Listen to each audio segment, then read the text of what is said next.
I know. We gotta say hi. I know. Hello.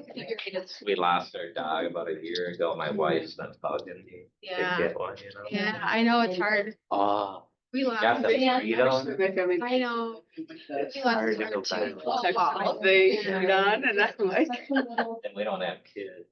We don't either. Yeah. I know, so you have that, like, It's just such Yeah. a cute little guy. He's just such a cute. it's babysit.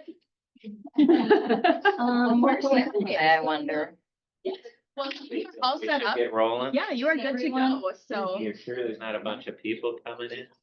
A few may trickle in, but yeah, we are all good. So my name's Kurt Struss. I'm the owner of Infinity Appraisals. I don't know if any of you have had the pleasure of working with my crew over the years, but been doing it for 22 years now. We cover everywhere from like the Brainerd area down to Rochester, Minnesota, and pretty much all points in between. Yeah, come on in, guys. Maybe not. Maybe not. There are two different trainings going on, I think. Oh, is there? Okay. Okay, should we shut that? It's very distracting. Well, then if someone comes late. We'll just keep it a little bit.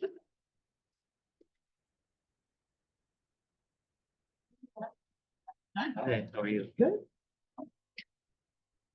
So we cover a wide range of central Minnesota, and I do have one appraiser that'll cover western Wisconsin, Hudson area. And we've got 9 appraisers, and some of them are in the process. One already moved up north, and other one's planning to move to the Brainerd area so we can get more constant coverage of and they really look forward to getting out of the town and moving up there. So I want to make this really interactive. So just ask questions as we go through, kind of put together a PowerPoint presentation I've been using for about 3 years and just changing it a little bit every year to kind of follow the market and stuff. So it's just a guide, right? So as we go through a topic, just raise your hand, we can talk about it. I just want to keep it really simple and interactive as we go through. So I haven't used this before. And here's some pens too. So whoever doesn't have a pen, it's kind of my business card. Hi, I'm Kurt. We're just getting started, so you haven't really missed anything.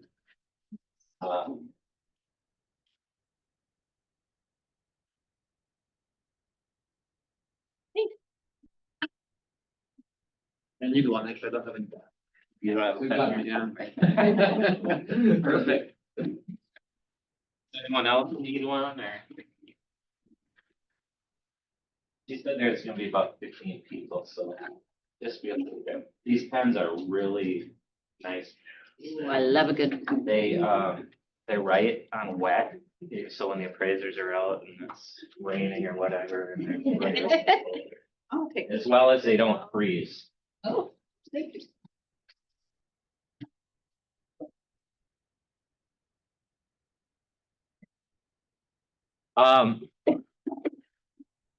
So those of you that just trickled in, we're gonna keep this really open to questions, whatever. The slide is nothing more than just to get conversation going. You know, the goal here is for you to understand what an appraiser does on a day-to-day process of doing appraisals on properties, especially given we do a lot more work than just appraisals for purchase transactions. We do them for estate planning. You know, they're called time of death appraisals, where they're required for the estate to get an appraisal based on the time of death of the estate owner. But there's all kinds of other reasons why somebody would get an appraisal other than a purchase transaction. or a mortgage. So I ask everybody, if you just keep us in mind, if you ever run across an opportunity where you can refer us, I'd appreciate it. But we'll go through this slide. Like I said, just raise your hand, and I knew we started first. On time. Realtors, they're always late. Hi. We're just getting started. Just raise your hand if you have any questions. Every time somebody comes in, we're never gonna get. I know. It's way too bad. So the current housing market, the way that we see it from the lens of an appraiser, is probably really similar to what you're seeing out there. We're still seeing very low inventory. We're seeing, in the last 3 or 4 weeks, seeing multiple offers again. And then on the PAs, we see, the offers with the makeup, they'll make up the difference between the appraisal or appraisal gap, they call it. Yeah. So we're seeing a lot of that starting. So the market is picking up. I think as rates kind of fell maybe 3/4 of a point over the last 2 to 3 weeks, that's lifting the market up. So it kind of, when we go and we start digging into the appraisal, right? We have to use facts. So whenever I get this question all the time, when you're looking at an appraisal and you see adjustments in there for the comps, are there standard adjustments or whatever? No. So the only time we can make an adjustment is if we look at the market and see a difference, right, for that. So if one house has a deck and one doesn't, so my point is everything's fact-based, and we gotta prove every adjustment made in an appraisal. So that's when we start digging into it. We want to get as much information as we can.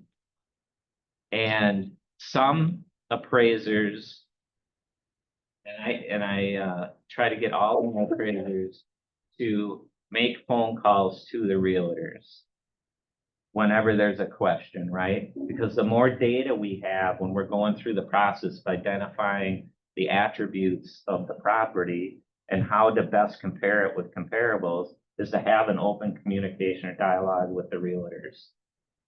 All right. So one of the things you have to be careful with, though, is how you discuss or what you discuss with the appraiser, right? So we can discuss all day long the attributes of the subject and the comps and things like that. What we can't discuss is value, right? So one of the things that most realtors don't understand is when we're doing an appraisal for a purchase transaction, our client is actually the lender who hired us to do the appraisal, not the borrower, not the realtor, or anybody else involved in the process. So be careful when you're having the communication with the appraiser that you don't start discussing or trying to influence the value in any way or be perceived of doing so. That makes sense. Are there any questions around that? Yeah,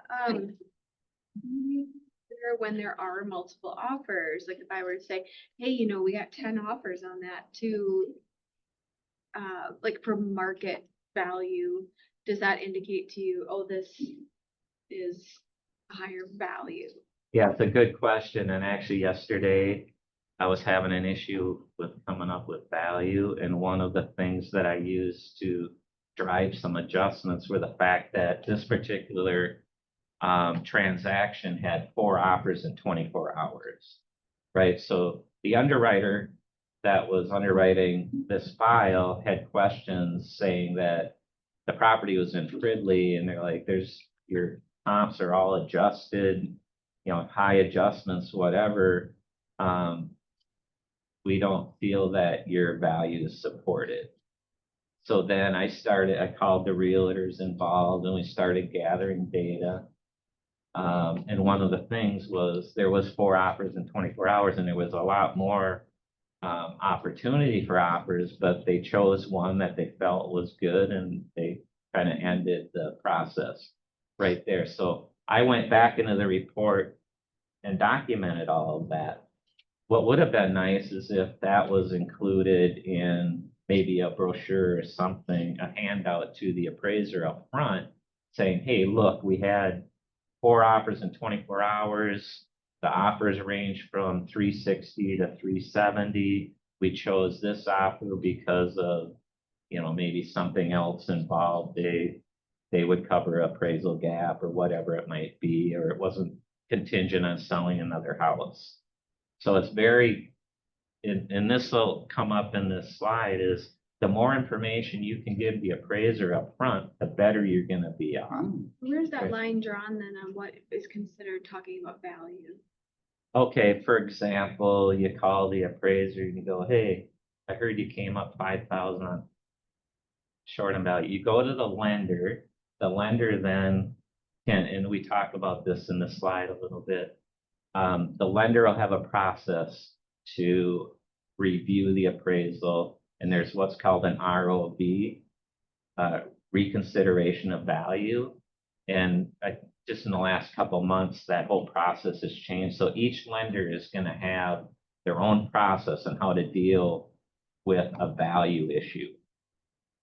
But the one thing you don't want to do, and I think where your question's going with this is up front, you don't want to come across, in a lot of cases, the realtors come across as, I immediately know there's going to be a value issue because of the way they're acting or what they're giving me or the way they're talking, right?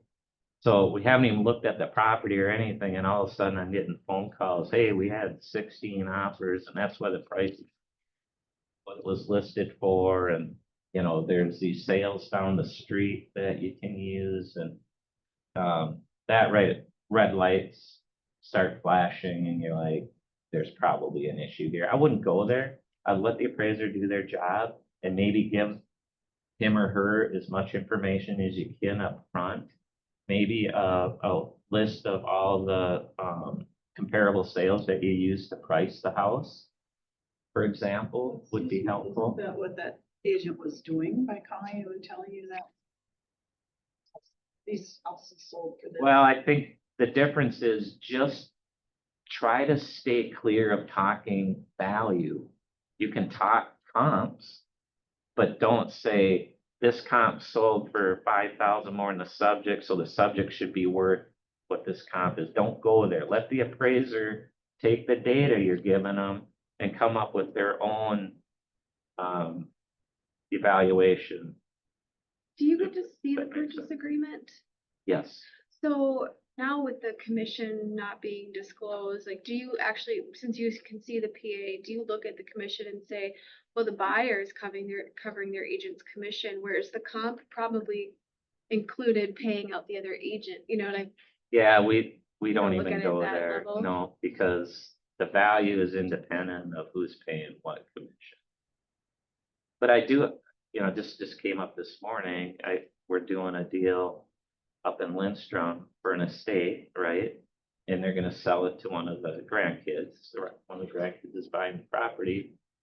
And it came up where, should we discount it slightly? I said, yeah, obviously, because you're selling it to them direct and there's no commission involved in this sale, right? So it's not a market sale where you're pulling comps off the MLS, where each one of those sales had a commission of some sort.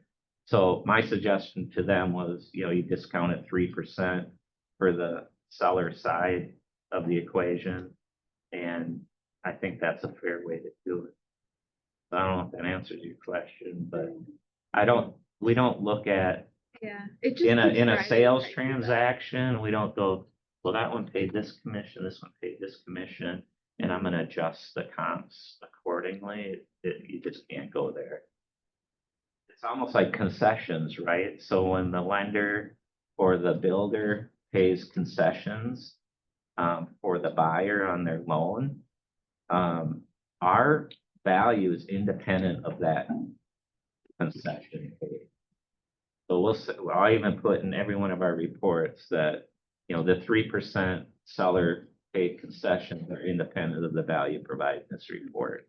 I'm not gonna increase or decrease the value of the report based on the concessions.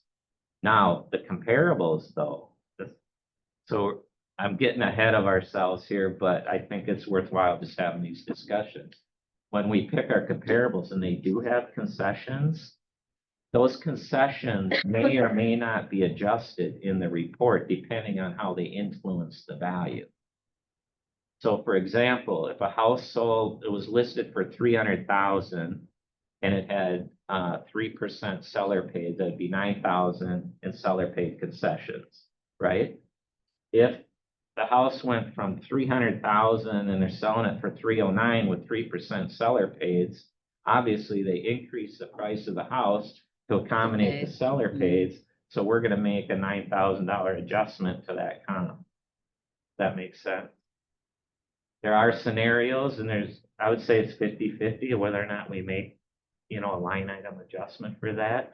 You could have a scenario where the house is listed for 300,000. It's sold for 309, and it had 3% seller pays. But when we do a market condition analysis, it says that the list to sell ratio is 103% for that market. That's telling me that on average, most homes are selling for 3% more than their list price. So then I wouldn't make an adjustment there. Because That it's makes not a sense. one-off, it's more of a, Yeah, and that's. yeah.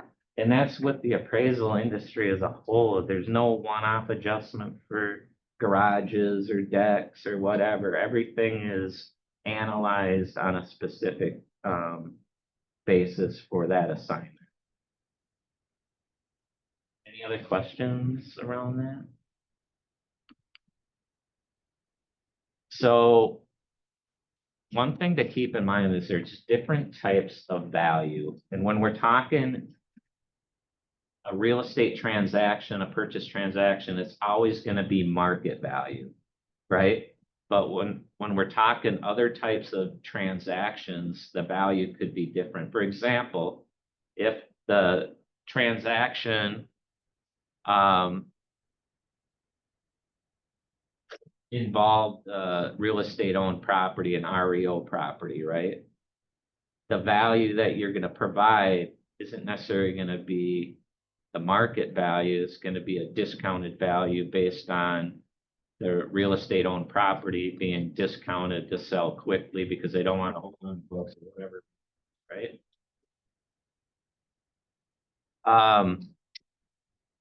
And that would fall under like the liquidation value line item there. Assessed value, when you look at your county assessed value, those values are going to be based on what's called an ad valorem process or a mass data collection process, and they use averages. So the value of your house isn't what the county is saying it's assessed at, isn't your market value. It wasn't absorbed on the market for a given period of time and sold to a person to identify the actual value, if that makes sense. And we talked a little bit about appraisal gap coverage. Now let's fall into the. So what makes a good comparable? So when you're pulling comps to price a home, or you're looking at an appraisal that an appraiser did, how do you identify what's a good comp and what's not a good comp? And I can tell you that it's really difficult right now because there's a real shortage of inventory, which results in a shortage of sales, right? And that results in just a low amount of data to pull from to use as a comparable. So that might result in you extending back in time, maybe over 12 months, you look back in time, or you extend your search out into a broader area to find comparables. So it's almost, right now, it's almost impossible to find 3 comparables in the same neighborhood as the subject. So then you have to identify what's a competing neighborhood, what's a competing market area, or what's the same market area just outside of the neighborhood in which the subject resides. So here's some of the categories that you're gonna look at. The top one, location, is critical, and you have to know your market area. So there's market areas where you do not want to cross specific boundaries because it's a completely different market. One, for example, if you look at South Minneapolis and you look at 35W, that kind of splits it. You don't go on one side of the 35 to find comps for the other side, right? Same with 94. You don't go on one side or the other, or 394. Those are major boundaries, or what we call demarc locations. But there are competing areas. So just because, for example, in the northeast section of Edina, you might use the southwest side of Minneapolis. And one of the things I tell my appraisers, and what I've always done, is try to stay within the same schools. And there's 4 or 5 school districts that are pretty unique in the way that people want to stay within them. You know, Matamidi, Wayzata, the Mounds View school districts, really desirable. So there's desirable school districts where, for example, you could be in Plymouth and you could be in the Maple Grove Osseo schools on one side of Plymouth, and you could be in the Wayzata schools on the other. It's a drastic different market. Yeah. So don't cross those. And if you do cross them, make sure you identify what the value difference is between those, and then make an adjustment so that you can properly price the house. Quality. This is the most difficult attribute that appraisers and realtors have in my eyes, is they don't understand the difference between maybe a $75,000 kitchen and a $200,000 kitchen, or solid core doors or hollow core doors, or, you know, 6-inch white oak quarter sawn wood versus vinyl planking, or whatever it might be, right? There's a drastic difference. And that's why you see, you could have a 2,400 square foot 2-story that's $1.2 million, or one that's $500,000. And oftentimes they're mixed within a geographical area that I find appraisers and realtors drawing from. And usually they're taking a high dollar quality home and comparing it to something that's not. So that's the hard part. And I tell every one of my appraisers to watch every home renovation program you can, and read up on it and whatever, because it just takes a lot of time and knowledge to look at it and identify those differences. So if you are a listing agent and you know from the homeowner, like all of these bells and whistles they've added to their home or what it has, so would you appreciate that as an appraiser to provide that absolutely. information as well? Yeah, and we Okay. talk about a little bit of that in here, what to Okay. leave the appraiser, and that's one of them. Okay, Is a timeline and a list and a dollar amount Yep. associated with anything that you've done done, to the property. cool. That allows us then to have the data, put it in the report, Mhm. and say, this comparable that I'm using doesn't list that, or it doesn't appear to have those items, Mhm. right? And you Mhm. could make an adjustment based on Yep. that. Okay. So you're providing us with the ammo needed to make adjustments and come up with an accurate value. Okay. All right. Condition is pretty obvious to everybody, right? Yep. The size. So GLA versus basement. Does everyone know what GLA is? Gross living area. Oh, okay. Gross living area is any finished living space above grade, 100% above grade, not partial. So I get it all the time where you have a walkout Rambler and they're calling it a 2-story and they're calling it all finished above grade square footage, but that lower level, that's a walkout, is partially underground, so it's basement. Doesn't matter if it's 5% or 80% below grade, it's basement.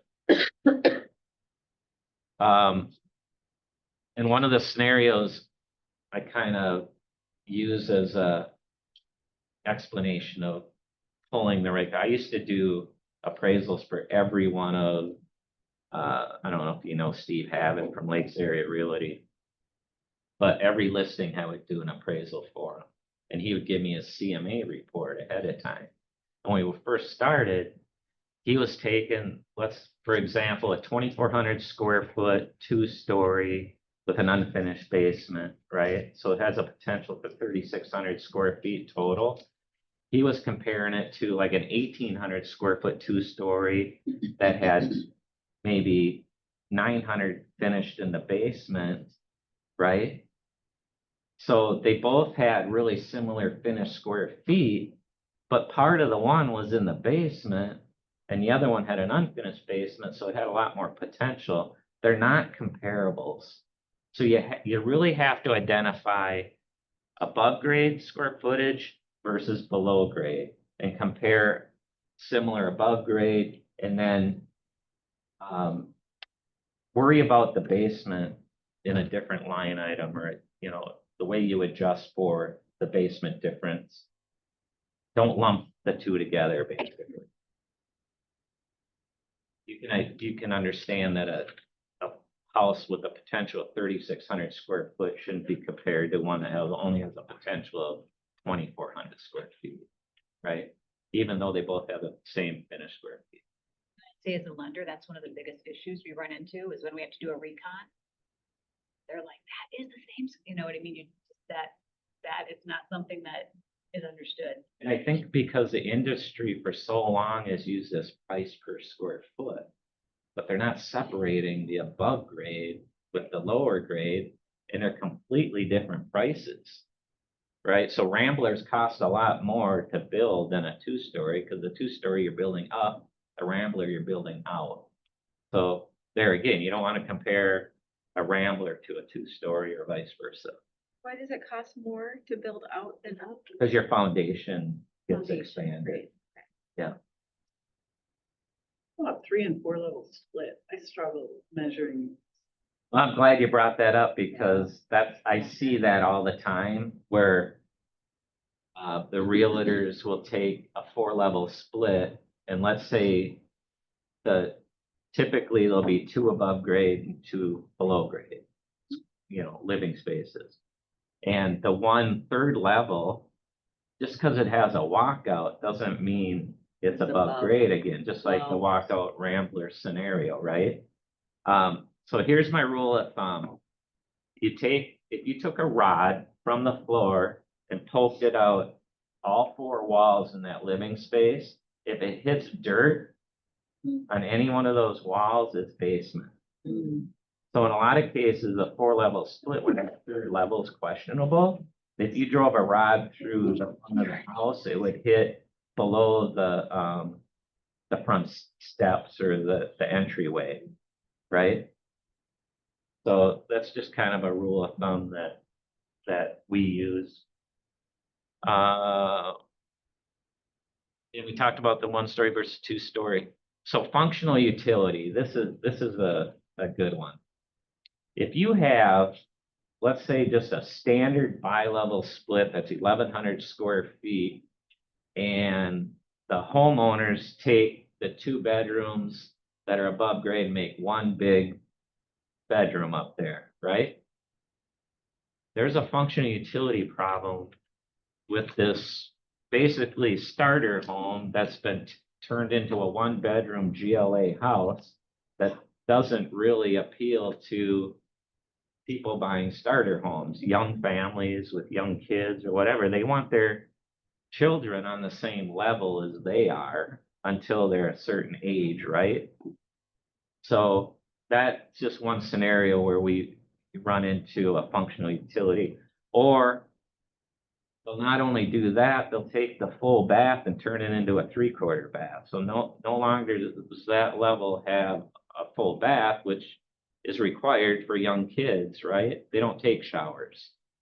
So those are just two little examples of functional utility that you have to kind of keep track of when you're dealing with a one-off property, for example, or they modified it to the extent where it wasn't built with that functional utility.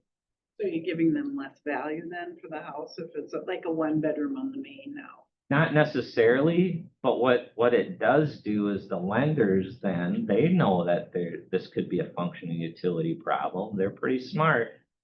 And if the appraiser turns it in and all of our comps are 2-bedroom, 1-bath, it's gonna become a lending problem, right? And the appraiser should know that, okay, now I gotta find a 1-bedroom, 1-bath above grade, and then if they turn it into a 3/4 bath, oh, I gotta find a 3/4 bath, which y'all know there's a limited number of comps to begin with, and then to find one with those attributes is gonna be really difficult. Because remember, the underwriters are always looking, they finish it, it goes down to like for us, it goes to appraiser, it gets reviewed by the appraisal company, it goes down to underwriting, underwriting reviews everything. If they don't like some of the comps, they're gonna throw a fit about it. Yeah. And it does happen. Just because it comes in and we have a value, that still has to be underwritten and okayed by the underwriter, that lender. And we get corrections, or we'll get a stipulation back, it's called, and stipulation will say, find me 1 or 2 more comparables with 1-bedroom, 1-bath to prove that there isn't more of a marketability issue with this property. And if we can't, they might just say, we're not gonna lend on the property. Is an agent always informed when that happens, or does sometimes that happen in the background and we don't know because you? Yeah, that's between you and the lender. I don't really see those communications much unless we get pulled into the middle of it.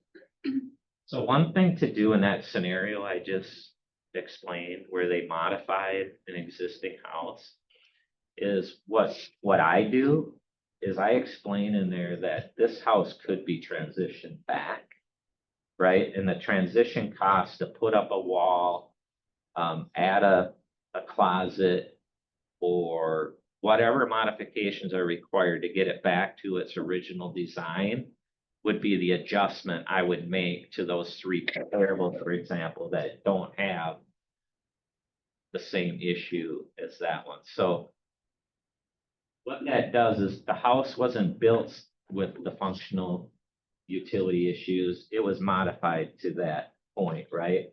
So the only issue with the marketability in my mind is what it would take to get it back to that original state.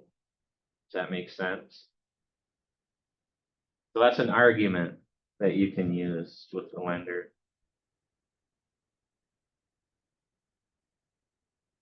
Oh, we kind of talked about all of that. This is another major problem that we see in the industry, and it really hurts the whole industry pretty much as a whole, is that realtors aren't measuring the houses properly. So the square footage that we're seeing in there, and it really becomes a problem when you're dealing with 4-level splits, 3-level splits, as well as like 1.5 and 2.5 story homes where you got that upper floor with the slanted walls. You don't measure the floor area. You measure the area in which has 5 feet or more head space, right? And for the new ANSI standards that we're required to measure, you might have a 1.5 or 2.5 story, and that top floor has to have, you measure all area with 5 feet or more headroom, and 50% of that area needs to be 7 feet or more. And if it's not, we don't call it GLA. But then the $1 million question is, what's the value of that area versus one that might be ANSI standard compliant? These houses are in areas where pretty much all the houses have that same non-ANSI standard living space or headroom, right? So we just pull the square footage down to a lower line item on the appraisal. So I don't know if everybody's familiar with what an appraisal looks like, and where you have the subject property on the left, and then you got your 3 comparables on the right, and then the next page it might go into comparable 4 through 6. But, on the bottom of that line item, so let's say if you included the square footage in the GLA, in the middle of the grid, you would see 1,200 square feet, but we pulled 400 out because it's not ANSI standard compliant. We'd take the 400 and put it on a lower line item below, and we do that for each one of the comparables. So I don't want you to get alarmed when you look at an appraisal and you're expecting 1,200 square feet and it says 800 square feet. Just look and see if there's any statements with regards to ANSI standards on that 1.5 or 2.5 story home. And we're accounting for that value of that finished area on that lower line item. So it really doesn't change anything. It's just the way Fannie Mae and Freddie Mac and the GSEs make us account for that living space. Now, if you're in an area where you can't find any comparables with that non-ANSI standard, that could become more of a lending issue. So just to make sure I understand, when you're measuring the area that's 5 feet or more, and then you're finding the 50%, it's 50% of the 5 feet or more, not 50% of the total. floor. Correct. Yep. And the way that we do it, we take a laser, and you hold it up to the slanted wall and point down till you find 5 feet. Then you just turn your laser over and it hit, you try to keep it level, right? And hit the same corresponding spot on the opposite wall where that would be 5 feet, and it gives you your width of the room. Then you go to the highest point, or you try to find 7 feet and you figure out, whether or not it's 50% of the total area or the total area with 5 feet or more. But I see every day that we do appraisals that they're just measuring the square foot of the floor, or they just take the main floor's 1,000 square feet and they say it's a 2,000 square foot, 1.5 story home. So what happens if you think about it, you're selling a house for 300,000, let's say, and you're saying it has 2,000 square feet when really it only has 1,400 square feet, let's say. You've just diminished the value of every house in that neighborhood. Because you're saying a 2,000 square foot house is worth 300,000. You do a price per square footage or whatever, it just diminished every value of every house in that neighborhood if an appraiser is not smart enough to realize that it was a bogus square footage amount. Because our house might only have 1,400 square feet. So when I compare the subject with 1,400 to this one with 2,000, I'm going to make an adjustment for that 600 square feet difference, and it's going to bring the value of the subject down accordingly. So it's absolutely critical that everybody measures the houses the same. And I've brought groups of people out to houses and showed them how to measure houses. It's not that difficult. The other thing I recommend is using Kubicasa. It's a software program you can use on your phone. They do charge you on a per transaction basis, and it's not that hard to use. Like 15, 15. I think so, isn't it? Like Yeah. 15? Yeah. And the only critical thing with that, and I've noticed a lot of realtors aren't identifying what area is GLA and what isn't. So it's almost worse because they do the Kubicasa thing and they send it, you got to send it in and they send you the data back. But it's up to you as a user to identify what living space is above grade and what's below grade, and not categorizing that correct will skew the numbers. We use Kubicasa, but now I'm wondering, does it calculate that 5 foot consideration, like the ANSI? I don't think it does because it would have no way really to do it, Or, Yeah. oh, you were just saying that, sorry. but you Yeah. can test it, right? So, or check it. So when you're doing the second floor with Kubicasa, just make sure that you do have that 50% at 7 feet or more, right? And then you can still use that square footage in your listing, but you could simply state that, I'm giving this 1,400 square feet or whatever, but 400 of the second floor isn't ANSI standard compliant, but it still has value, so I'm including it in the total above grade square footage. Then everybody knows that's using that listing, what you did, why you did it, and there's no issue. So a buyer and a buyer's agent should actually really be measuring a property, because once you get the appraisal back, if you look at it and it's less square feet, you still, as long as it appraises, you don't have any recourse to go back to the agent and be like, well, actually. No, Yeah. and the other thing you really have to keep in mind is the liability, right? So a homeowner gets in the house, they thought they bought a 2,000 square foot house and they only bought a 1,400 square foot house. So there's a lot of liability. You just sold them a house, or they go through the whole process of getting their loan. They look at the appraisal and the appraiser says it's 1,400 square foot and the realtor said it was 2,000. And, you know, it doesn't happen often, but there could be a lawsuit involved with that. It's just like not identifying right of ways and not identifying other aspects of the property correctly. It just leaves yourself open for litigation. I just got sued the other day, a couple months back.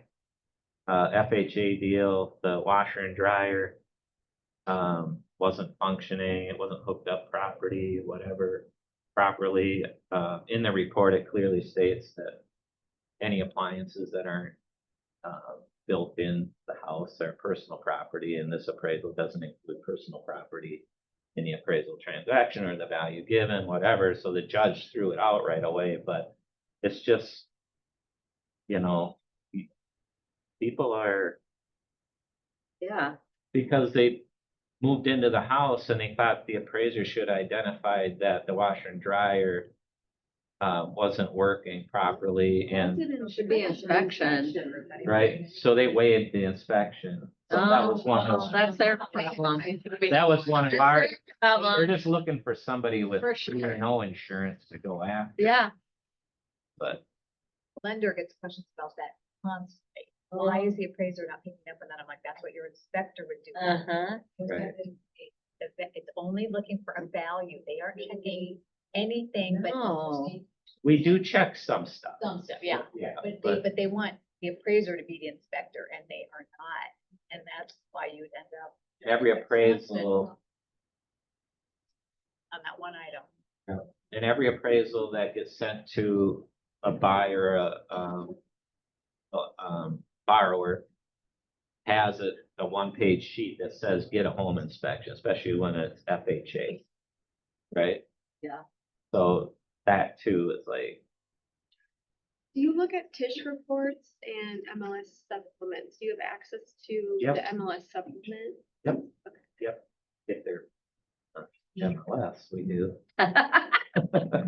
Fancy something that's not there. Gotta be careful what you put in there, though. Yeah. You know, I see all the time, all this stuff about personal property. Do that off to the side, We. right? Don't include it, No. because it raises red flags with the lenders. Oh, on the PA. Right, so the appraiser does the appraisal, we send it in, and then the lender digs through all the disclosures and all the, you know, fine detail of the verbiage, including the whole transaction, and they see something in there about personal property. An appraisal never includes personal property, whether it's appliances or a shed that's just sitting out on, not on a foundation, whatever it might be. Appraisal is only for real estate, not personal property. But the lenders always then will question, hey, did your value include this personal property that was written out in the PA? Like, no, but it just, You mean don't put it in the PA, or you mean also don't? I put it in wouldn't, the- just make it a side agreement between buyer and seller that Yep. personal property shouldn't be included, Yep, right? yep. But if the lender sees it, then they have to value that property because it's part of the home.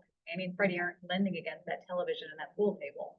So then that's a whole nother deal you gotta get into, or you gotta get it deleted, and then you gotta make it, you know, it's something you don't wanna go through. Alright. FHA, USDA appraisal is really the only difference between an FHA and a conventional appraisal nowadays. It just open out, let me back up. So the peeling paint is really the big thing between FHA and convention, right? The peeling paint is anything built before 78, so 77 or older, can't have peeling paint. I don't care if they just built the deck 2 years ago and it's got peeling paint. It's part of the property now, so it's considered the age of the house in terms of peeling paint and potential for lead-based paint, which this all resides around is Yeah. lead-based paint issues. And it can't be on a fence, it can't be on a shed, it can't be on a garage, you can't have peeling paint anywhere on a property. The other item, now, safety issues, doesn't matter if it's conventional or FHA, I get this all the time where, well, this isn't an FHA appraisal, so why are you calling out missing railing? Well, because it's a safety hazard, so it doesn't matter if it's FHA or conventional, any safety hazard is gonna be called out. And here's the thing, we do our reports and they were rarely ever questioned by anybody. Now you're required to take pictures of everything, the inside of the garage, every angle of the house, every room. If there's a area of the basement that you didn't take a picture of, they'll ask for a picture of the other areas of the basement. And what they're looking for are issues. So for example, the other day we had one where it took a picture of the utility room and there were some black spots on the wall. And they asked the appraiser, are there mold issues with the house? We see black spots on the wall in the utility room. Like, okay, so that opens a can of worms. So we say, we're not mold experts, get a inspection by a subject matter expert, and just, you can imagine what it does to the whole transaction. So that's one of the things, you can go into a house and, open outlet, switch plate covers or outlet covers, whatever. The more work you can do up front, it doesn't matter if it's conventional or FHA, the less likely you're gonna have a reinspection, the reinspection fee, the time it takes to do that, as well as any underwriter or whatever calling out these issues. So be proactive. I would say 50% of the houses we go into have open outlet. So we used to ignore them, but now you can't because you're just gonna lose credibility with every lender and underwriter in town after a while. This guy never calls out anything. We have to call it out. So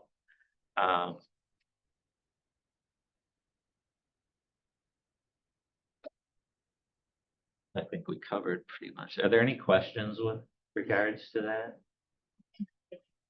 Make sure they get all of it, because I've had so many times where they say, make sure you go, and the agent tells them, here's the picture, and they miss one little piece that we have to start over. You The can't miss definition, peeling paint, or we do another inspection for another $150. We have to wait to do another inspection, wait till it's done, go back out. One little thing of peeling paint kind of. yeah, drives people nuts. Yeah, it drives for everybody nuts. The definition of peeling paint is per HUD is if you get a fingernail under it and peel it up. It doesn't matter if it's just the paint. It could be the paint on a piece of wood that's peeling up. You know that old, like, that siding that's kind of a composite, and on the lower edge of them, they're always like bubbling and popping up and stuff. Uh-huh. It's if the paint is on that material and you can pull the material off with the paint, it's still peeling paint. And the other thing is you don't want someone to go out there, scrape it, leave it all on the ground, Yeah. and then have us come back No, out and you go, gotta clean them. that's worse than having it on the house. Now the kid can just pick it up and eat it like candy. We all survived. We Just back in the kidding. station wagon I'm with- just, without I'm the just kidding. Is seatbelt. that my problem? It's a little. Guys, But a genius otherwise. Thanks, Ben. You would be in real estate. I think I'm more likable. Like you the way you So we kind of talked a little bit about preparing for the appraisal inspection, right? And we talked about what you can leave the appraiser, your comparables that you use to price the house, any updates that's been done to the house with a timeline and a price to fix it. The more detail, the better. Can I ask a question about that? Yeah. So would you prefer, when you say leave, do you mean just leave it at the house? Yeah. Or would you like it emailed to you or? It doesn't matter either Okay. way. Yeah, whatever's simple. Okay. I think it's nice to have a little package usually. Uh-huh. That way we can keep it in our work file. and Yeah. Okay. stuff. Cool. Either way. Any questions?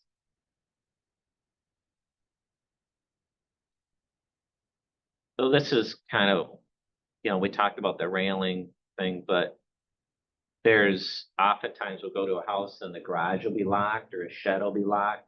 We need pictures of everything now. So every interior of every shed, every garage, whatever. And if they're gonna lock a dog into a bedroom, make sure the door's not locked. We've had where there's large dogs let loose in the house, the appraiser's not gonna go in there. So make sure the dog's out or in a kennel in one of the rooms or whatever, and then note explaining. Maybe they're really good realtors, they'll say what the dog's name is and he'll calm down after 5 minutes of being in the house, whatever. Just the more detail, the better. It makes everything easier for everybody involved. We don't have to come back out.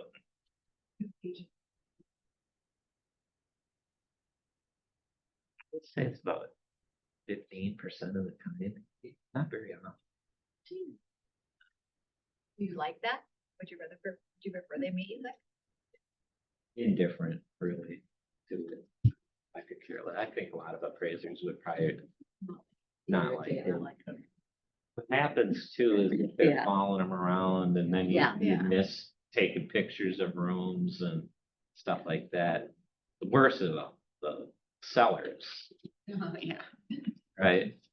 Yeah. They're telling you what, I had my appraiser called me, young gal, she was crying, like, what's going on? Well, the homeowner followed her around and was questioning everything she was doing and wanted her to sit down with them and explain what comps she was gonna use and how she was gonna come up with the value. And she didn't know how to deal with, she did it right, she just was calm and she said she was shaking, and so I felt so bad for her, but, you just gotta tell them there's rules and regulations that we have to adhere to, and we can't have this conversation. We're not doing the appraisal for you, we're doing it for the lender, whatever, and the guy thought that they already had an appraisal, but it was the home inspection, and it was a nightmare. Mhm. Yeah, so obviously, that realtor should have really known better Mhm. to put that appraiser in that predicament with Yeah. a person that's either senile or aggressive or whatever the situation was, they should have never been there.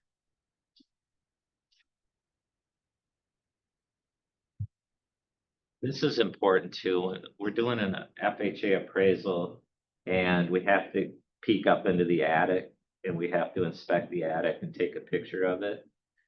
A lot of times these scuttle access doors are in closets or they're in areas that might have personal belongings below them, and we're not gonna move that stuff. I mean, we're not gonna pick up personal belonging and move it out of the way so we can get a ladder underneath it and get into the attic. The other thing is, if the attic scuttle is painted or caulked shut, we're not gonna take a knife and cut it open either. And I'm not gonna take the risk in trying to break it open and then crack the drywall and then have to replace. So what motivation would a listing agent have to make that To make, happen? Make it accessible? I run into this all the time where they're not accessible and they don't open it, but what motivation would they have to make it available for you? the motivation would be to not require a second re-inspection. inspection. And I and still the have never fee- seen ever. They're Are you doing a lot of FHA? No, so is this only FHA? Okay.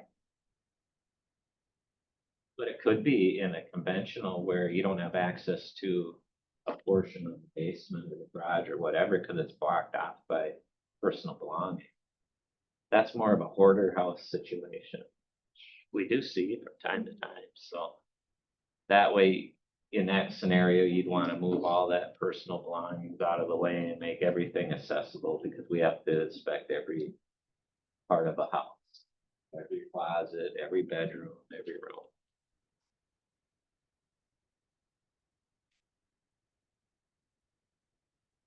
I like when you walk into a house and there's a list of things we should or should not do, right? Leave the lights on the way you found them, or could you please turn all light? We'll go into a house and it's lit up like a gymnasium. Well, they knew we were coming, they went and turned all the lights off, and they asked, could you turn them all off before you leave, lock the door, leave the garage unlocked, whatever scenario they want, just leave a nice detailed explanation of what you want the appraiser to do or how to leave that house, especially when there's pets. This is an interesting one. So if the property has a pool, every city has their own rules and regulations around what's a safety hazard, what's not, or what's required in terms of a fence or a cover. There's some that if you have a hard cover, powered cover, and you can, a really good one, and you can walk on it, you don't necessarily need a fence as well. So just understand and do your homework ahead of time when you're dealing with a property with a pool to identify those rules and regulations and share it with everybody involved. You could even leave a thing with the appraiser and say, here's the rules and regulations surrounding a pool for the city of Hamlin.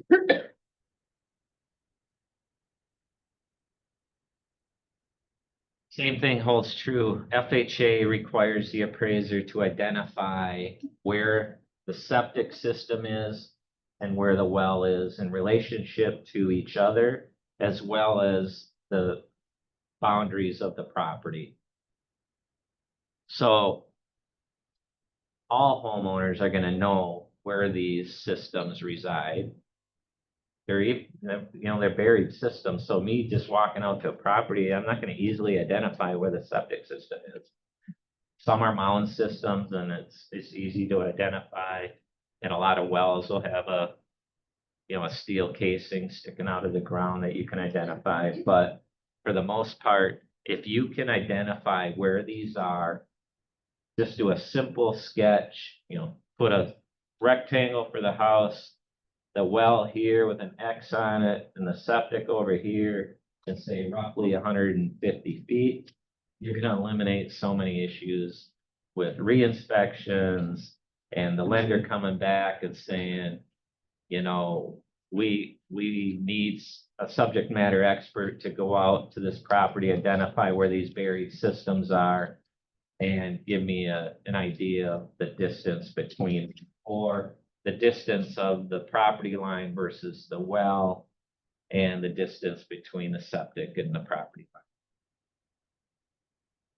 Any questions around that? Sometimes the city will have a sketch as well, but I'd say it's a 50-50 deal, but this would eliminate a lot of problems. So what do you do when you receive a low appraisal? We talked about the ROV process and go to your lender. ROV is reconsideration of value, and your lender is going to have a process to follow. And they'll, for example, I get calls, a couple times a day asking me. I looked at 2 this morning before I left. What do you think of this appraisal? Right? So they want me to identify maybe some things the appraiser did wrong, or maybe use the wrong comparables, or the adjustments were goofy looking, whatever. But your lender is going to know kind of how to tackle this issue. So use their guidance. Don't call the appraiser and try to talk to them about the value of the appraisal. You're gonna get nowhere because we can't legally discuss it with anybody other than the lender unless we get written full okay to do so. These are some of the issues there. You can argue the time adjustments, the difference between quality, condition. And then ultimately, the lender's gonna decide whether or not they need a new appraisal or not. But it's very difficult in today's world to argue to the point where they can order a whole new appraisal. They'd rather argue to the point where the appraiser makes changes to that original appraisal to come up with something that they deem is more conforming to the industry.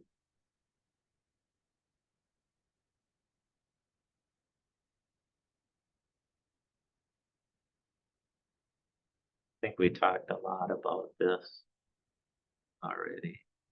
So are there any other questions? Closets and bedrooms. Yep.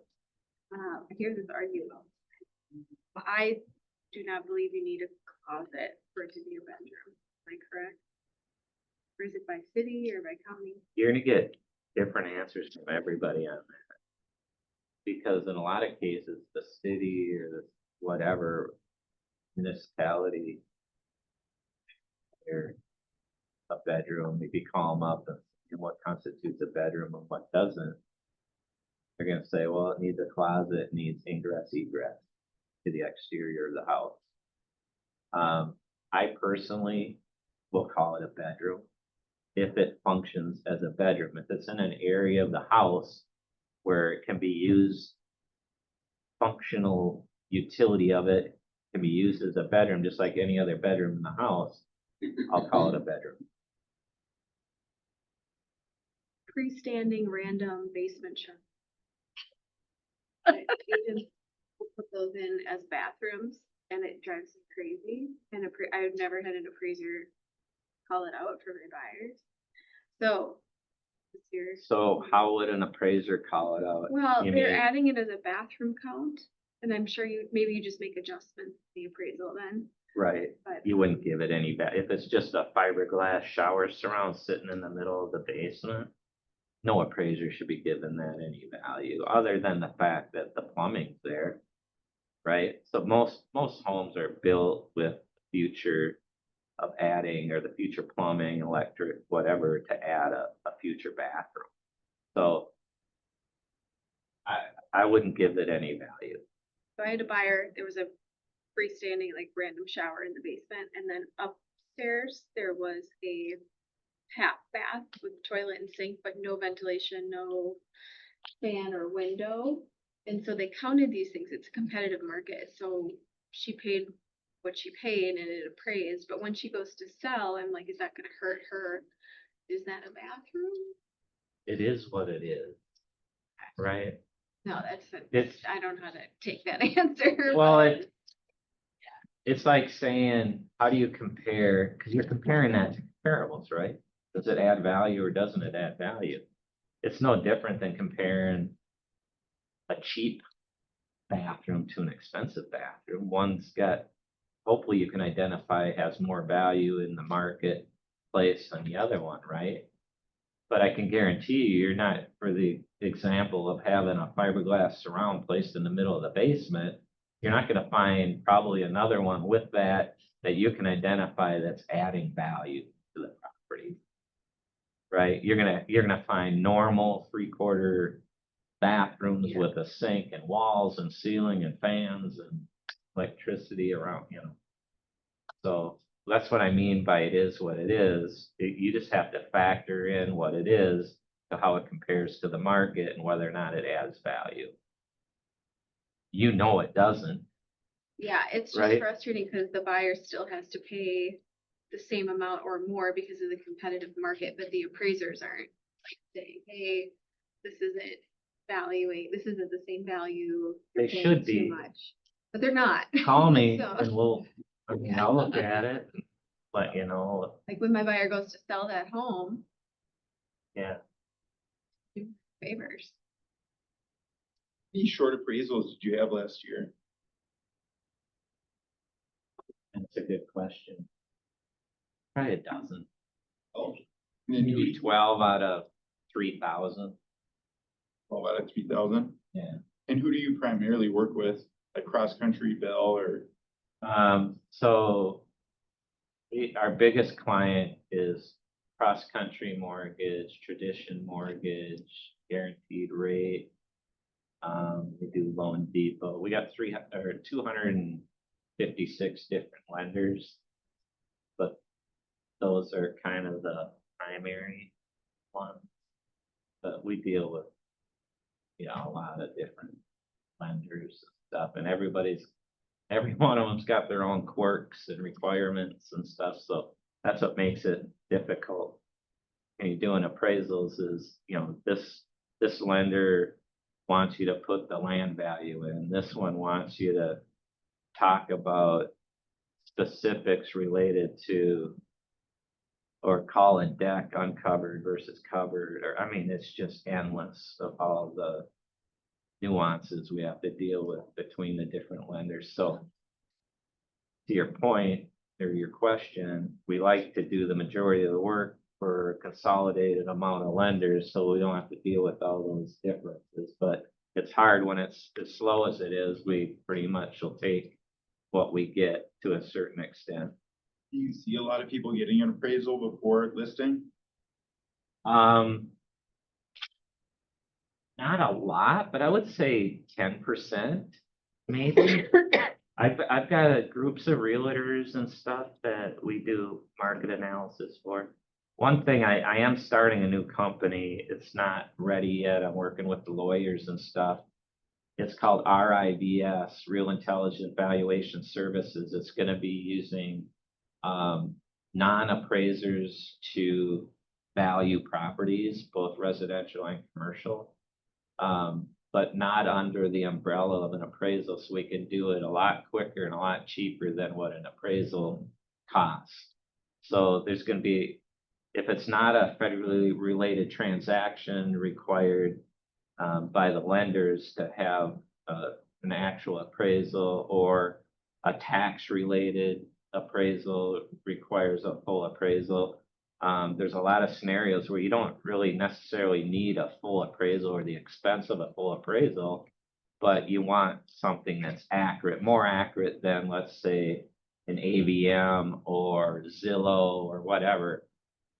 Those online kind of automated systems don't dig into the properties. They don't open pictures. They don't identify upgrades. They don't identify quality differences. They don't identify, a lot of nuances that go into the value of a property. So they're just not accurate. They say they are, but that's probably based on a large data pool, and they could say they're within 5% or whatever, but in reality, they're not very accurate. Agents that you use that get an appraisal to help them price the house. Yeah. Do they disclose that to potential buyers, like? You can do whatever they want with it. Yeah, they can use it as a selling tool. They can use it. Here's the primary reason why realtors want an appraisal, or the homeowners want an appraisal up front. It's because you have two individuals. You have a realtor and you have a seller of a property. They're often at odds of what that property is worth, right? And they think that the realtor's trying to undercut it to get a quick sale so they don't have to work as hard, right? And the realtor's looking at the buyer going, you're crazy, it's not worth that. So us as a third party come in and give them an unbiased valuation of the property, can help everybody. As well as when you get that final appraisal, and let's say that final appraisal comes in short, and they use completely different comparables than what your pre-appraisal had, right? You can use that as a tool to go back and say, why didn't you use these comparables like the original appraisal had? So there's a lot of reasons why, and that's why one of the reasons is the people at Cross Country Mortgage are begging me to get this going before the refi boom. Cause they don't wanna spend $1,000 up front for an appraisal and whatever to find out that there's no value here to do a refi. Right, where up front they could get this. Is it gonna be 100% accurate? No, it never is. An appraisal is not 100% accurate. But what it can do is eliminate a lot of guessing and. So what would something like that cost? So we're gonna have a tier 1, tier 2, and tier 3. Tier 1 is gonna be $75. That'll be like a 1-page document, high level. You know, here's what we think your value of your property is, or a range, right? We'll say it's 350 to 400,000. That range, if you want a quick sale, I'd go at the 350. If you don't care how long it takes to sell it, maybe 400,000. And then the tier 2 might be like a 3 or 4-page document, dives into maybe the market trends, some other data that just makes it a little bit more accurate than the first one and gives everybody involved a little better feel.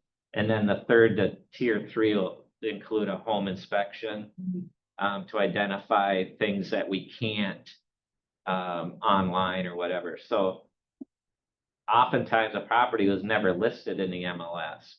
And maybe it's a foreclosure and the bank just says, I don't know what the hell we have here. You know, we got an appraisal that was 4 years old. They could have trashed it or whatever. And instead of, you know, going in a contract with a realtor and having them dig up the information, they'll send us out to an evaluation with an inspection to come up with a value that way. So, and then on the commercial side of it, we have an individual that's a real estate, a realtor in the commercial space. And he's doing this already for people, like $1,000 to identify, you know, a high level value of their property before they go through the process. An appraisal on a commercial property could be $10,000 to $25,000. Do you want to go down that road without even knowing where you're at? Because it might be a dead deal right off the bat. So. Yeah, so we're about 2 months away from having that service. I just met with a lawyer. He's writing up all the disclaimers. And you could imagine we have to have our, you know, T's crossed or I's dotted, because I could just see people coming back after us saying it wasn't legit or whatever. So, are there any other? Oh, absolutely. Are there any other questions? Now you have my number or website. Call me anytime. I want to build relationships. I've met with probably 400 or 500 realtors over the last 3 years doing stuff like this. And we've built some really good relationships, you know, with referrals back and forth and things like that. So I hope. Kurt Struss. Yeah, I got a Kurt Blum that works for me, so don't confuse. Mr. Blum with a K. Yeah, you'll see it on our website. Thank you so much. Yeah, I hope you got something out of it. They reach out for field trip with my team, Yeah, we told this morning. because we use Kubacasa. Yes. We It was like, oh, chaos, but I was most like. common thing is Remember you called. we measure it and it comes in kind of work. Clothes and everything. Thinks that that's, No, I just left you. and then we tell them it was short. And then we're like, well, what are we gonna do? Are we gonna like listen for less square footage? What are we gonna do? So, anyway, and then the thing about the dormer or about the walkout, that's all very interesting.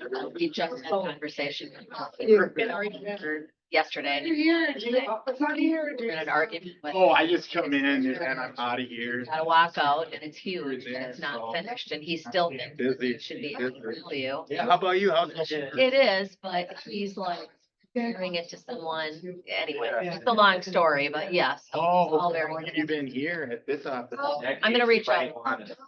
Yeah, yeah. Uh-huh, I know. Oh, Cute, so, yeah. yeah, how do you like it here? It's good. Yeah. Yes. Some of them are. Uh, No, right? That's funny. Yeah, I see what you mean. And See you. Likewise. Compass, 7 acres house or lesser house. How do you guys So do here's the that? critical thing with acreage is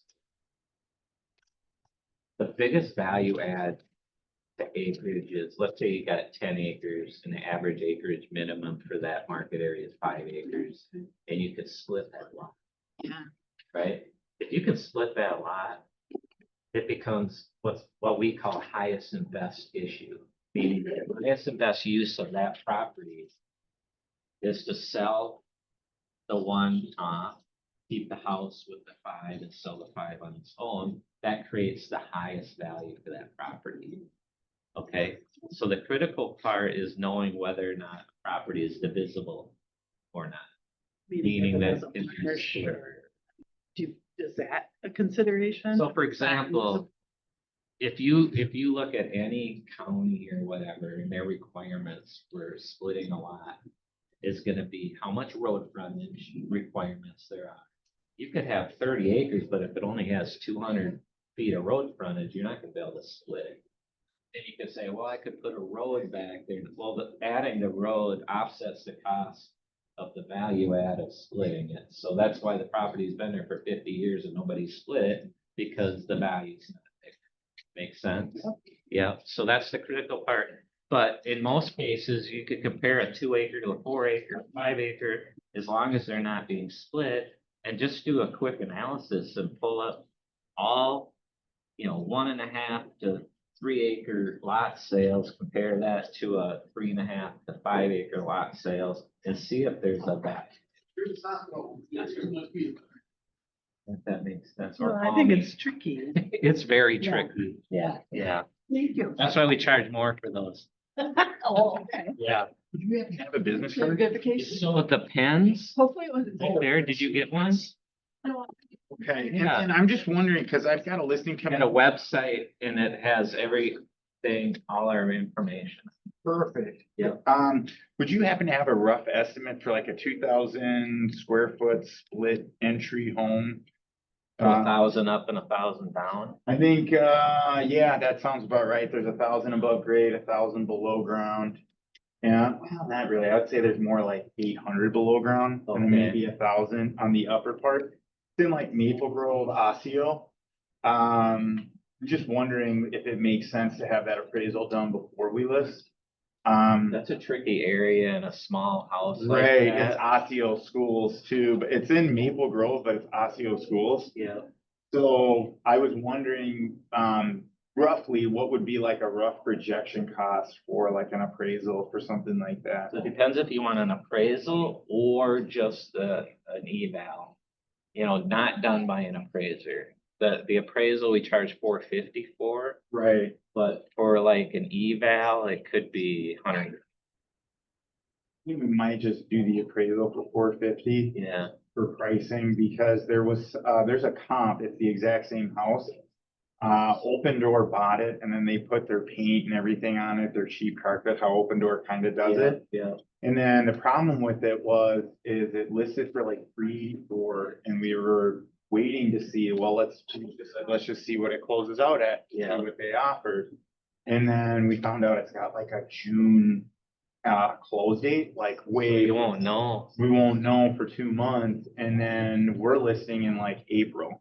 Okay. Yeah, so it's just like Just let me know. yeah, because I We think can it help might you make out. sense to pay the $450 to get the appraisal done. And a lot of people with realtors. Do you do guys those- measure and stuff too? Oh, yeah. Yeah, Oh, you'll have everything. yeah, because that might make sense to do a $450 appraisal on it, just so we're like apples to apples. Especially when it's like Maple Grove, but Osseo Schools. Right. And I remember what you said, you just want to keep it in the school district. Yep. Right, so that might make sense to kind of just get that done. If we're listing in like April, the first week of April, the second week of April, do you guys book out pretty? We're about a week out, right? Okay, so if I like talk to my seller today and then we scheduled it for next week, Yep. we could probably get fit in. Yeah, and then Okay. here's the thing, a lot of my realtor, people that use me for stuff like this, Yeah, they all go about it a little different in terms of, most of them will say, I'll, but if we sell the house, then I'll give you your money back type thing, Yeah. You work out something. Yeah, fair and yeah. equitable with them.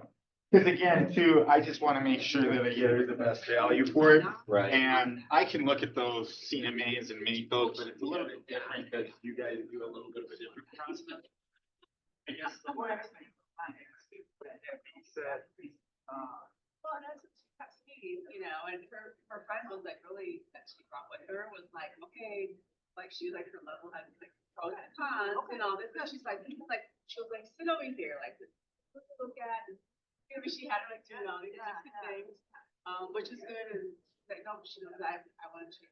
Already, I want to do whatever it was, but I was leading a lot more. So she's like, I feel like I have the opportunity to be able to do that anyway. And the second place we looked at, like, that was even that class, but it was like, maybe that was good, yeah. No, it was just so, that we should look at.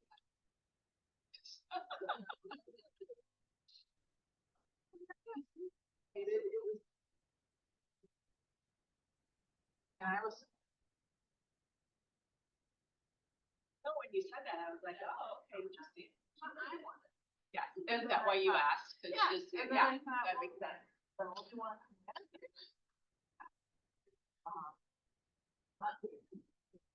Well, yes, we would, our thing was 7 o'clock, that's as soon as she could get there. So, yeah, and we had, and then, and that's when they're like, yeah, no, we're, like, off this night, and I'm like, so it was like the only. So she, yeah, like she. Yeah, she. Well, I said, like. You were right. Hey, we, like, it's already. I'll call the seller, let them know that. Maybe, 15.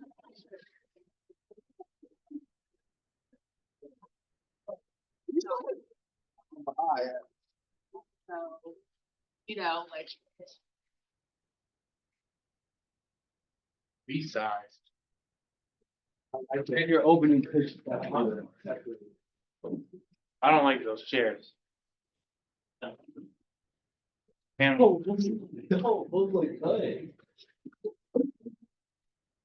Take one of the corners. I kind of feel like a teacher too.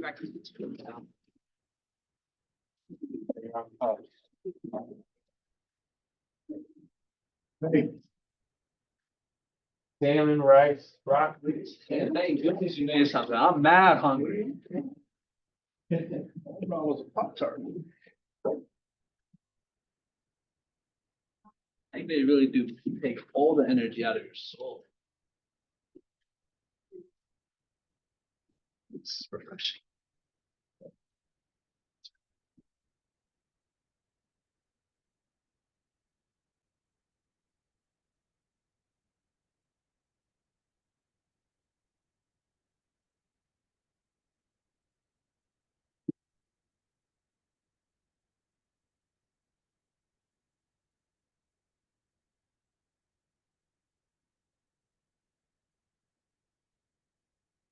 Five.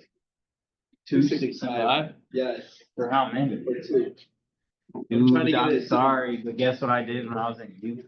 No, 75 for two. even better, bro. I'm about to get 265 for 3 tomorrow. I bet I could do that. Go ahead. Give me a few more months. 315 is coming, no problem. I'm Jeremy, man. I can do that. Oh.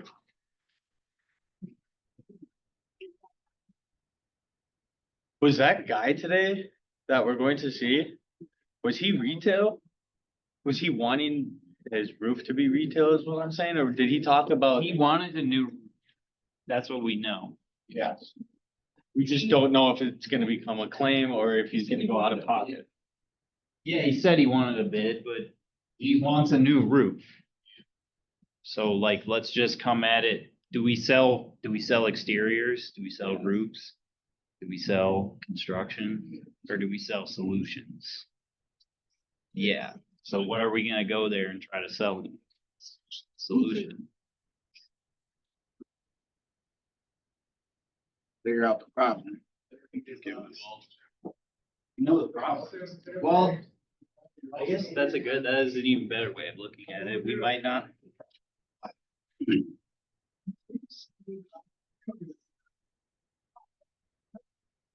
Oh, great leader.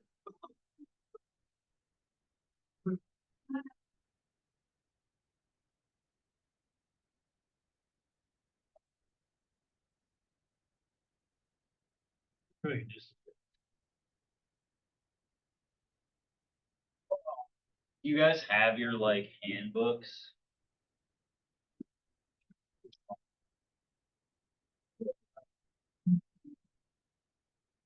There's a part today. What?